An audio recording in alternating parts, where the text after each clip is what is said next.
Hey everyone! Today I'm going to show you how to install HAproxy on your Ubuntu 24.04 server. By the end of this video you'll have HAproxy fully installed, configured and running. MivoCloud. Power your digital future. Looking for a great hosting solution? Check our website for prices.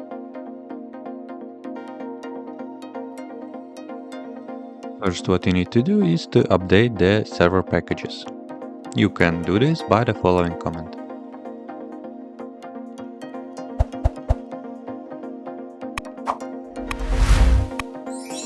After updating the system, we need to install the Nginx web server. Use the following command to do that.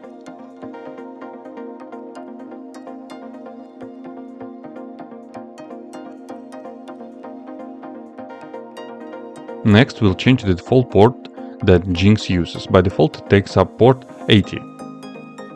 But we need to make port 83 for HAproxy.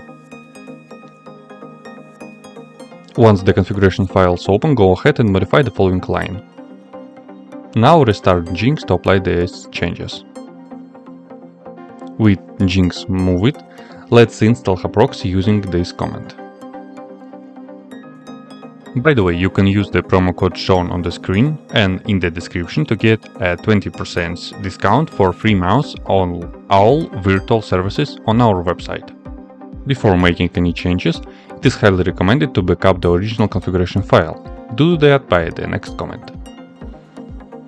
Next, open up the HAproxy configuration file and paste the following code at the very bottom.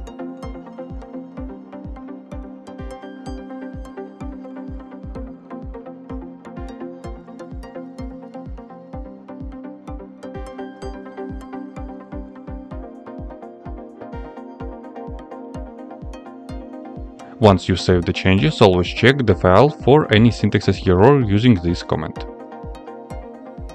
Now let's enable HAproxy so it starts automatically on system boot and then start services using these commands.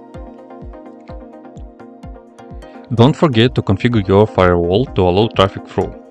Run the following commands to open up the ports. Let's check the status of our services. As you can see, everything is up and running.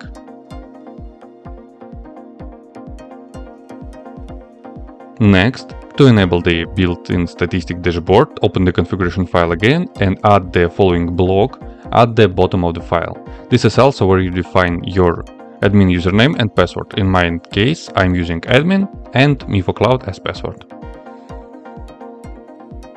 Check the configuration file for errors one last time, and after that we can jump over to the web browser.